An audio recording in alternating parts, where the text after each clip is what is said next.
Welcome to our channel, the channel where real stories meet raw truth.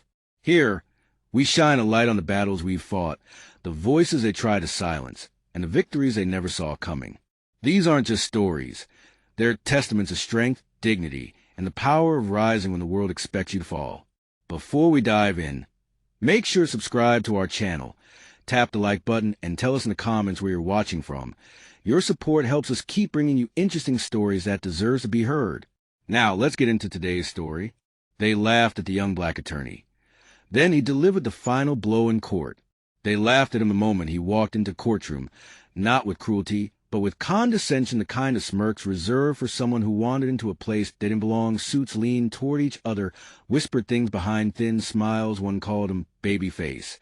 Another said, "Someone lose their intern?" Even the judge barely looked up when he entered, like he wasn't worth the effort or acknowledgement. The courtroom was marble and mahogany, a place that hummed with old money old. Power and older rules, and here came Jamal Ellis, 27 years old, fresh out of law school from Howard, dressed in a modest charcoal suit, carrying nothing but a briefcase his mother bought him, in the way of a story that deserved to be heard. But the story didn't begin in that courtroom. It began in a neighborhood where police sirens were lullabies and silence was more dangerous than noise, where young boys learned early how to keep their hands visible and their voices soft. Jamal didn't grow up dreaming of courtrooms. He grew up watching his older brother Devin dragged into one wrongfully arrested, framed by the same department that now sat across from him in court. Devin had been 17 when they slammed him against the hood of a squad car, said he fit the description and ruined his future. In a single night, Jamal watched the trial, the lies, the silence, the way the public defender barely looked up from his files. And he made a vow that day, someday, he would become the kind of lawyer who didn't look away. And now here he was representing Kean Webb, a 21-year-old black college student studying mechanical engineering, who had been beaten by 3 officers during a routine stop. They said he resisted arrest, that he lunged for a weapon, but the bruises told a different story. His orbital bone, fractured ribs, cracked taser burns across his chest. No gun, no drugs, no threat. The city tried to settle quietly. They offered a payout and a sealed agreement, but Kean's mother said no, she wanted the truth on record, and Jamal said he would be the one to put it there. The courtroom had the scent of coffee and old books, and something more invisible, the scent of doubt. It lingered around Jamal. Every move he made. The opposing counsel was led by Preston War, a man with 30 years in litigation and a reputation for dismantling civil rights cases with surgical precision. He made partner before Jamal hit puberty, and when they shook hands that first morning, Ward chuckled, "Good luck, kid, try not to drown." Jamal just smiled, but his hands were sweating, not because he was afraid of the case, but because he knew what failure would mean, not just for Kean, but for every young black man watching this case unfold who needed to believe the system could still work for them. Jury selection was brutal. Ward objected to any juror who looked too young, too urban, too empathetic. He shaped the panel with quiet efficiency, and Jamal countered as best he could with grace and grit. When the final jury was sworn in, Jamal didn't see allies, he saw walls, and he knew he'd have to climb each one slowly and methodically. The first day of testimony was cold, clinical. The officers described Kean as agitated, aggressive, threatening.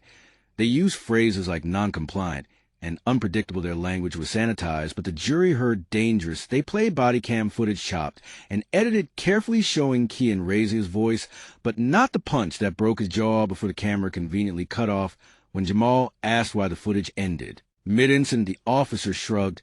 Technical issues. Jamal's turn came, and he called Dr. Leah Montgomery, the trauma surgeon who treated Kean. Her testimony was unshakable. The injuries were consistent with sustained beating, not a struggle, and certainly not a lawful takedown. Then came the witnesses, a woman from a nearby laundromat who heard Kean scream, a teenager who filmed part of the encounter on his phone. Though the video was shaky and partial, it showed something damning. An officer striking Kean while another held him down. The courtroom shifted. The jury leaned and the murmurs began. But the defense hit back hard. They questioned credibility, backgrounds, minor inconsistencies, and always returned to the word fear. Officer Michael said, "I feared for my life." Officer Grant said, "He made a sudden movement." Officer Devine said, "I didn't want to use force, but I had no choice." And Jamal knew those words had power. Fear was always a shield, always the excuse. On the third day of trial, Preston Ward delivered a blistering cross-examination of Kean. Himself tore into his past, brought up an old-school suspension, a speeding ticket, tried to paint him as volatile. Jamal sat their fists clenched under the table, but Kian held his ground quiet, firm measured. He told the jury he had asked why he was being stopped, asked again, then asked to call his mother, and then he woke up in a hospital, nothing more, nothing less.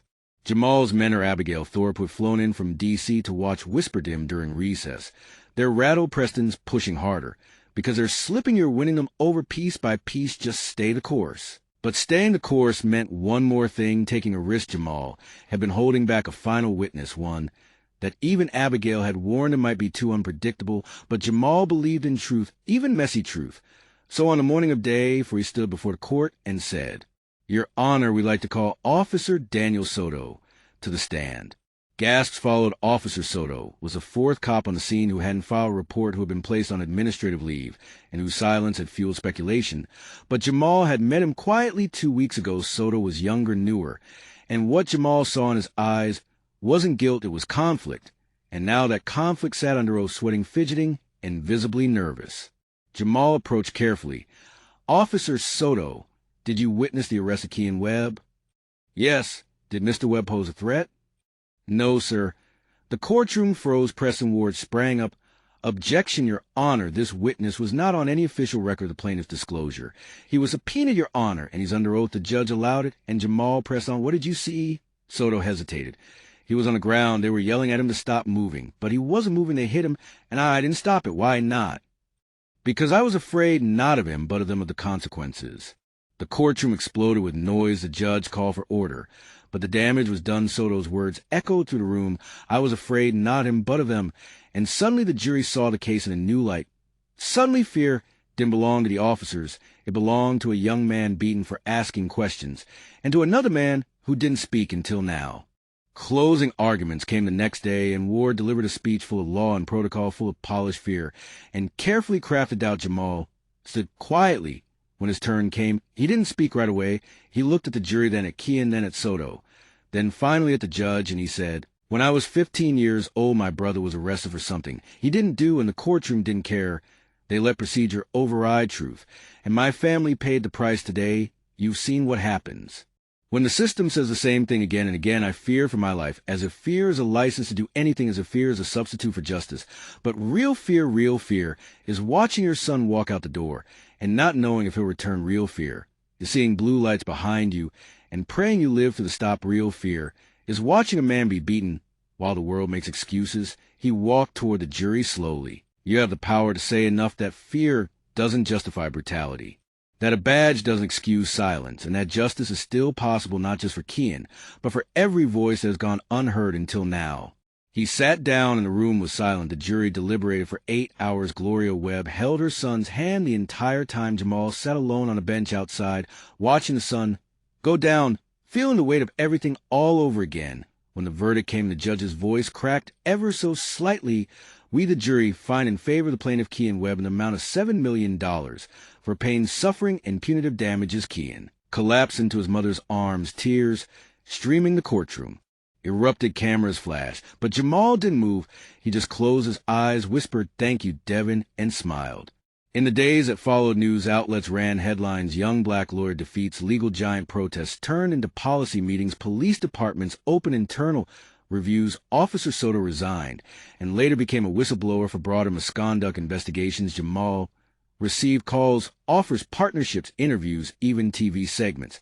But he stayed in his small office in southeast Atlanta, the one with cracked blinds and a single framed photo on the wall of his brother, finally smiling after all.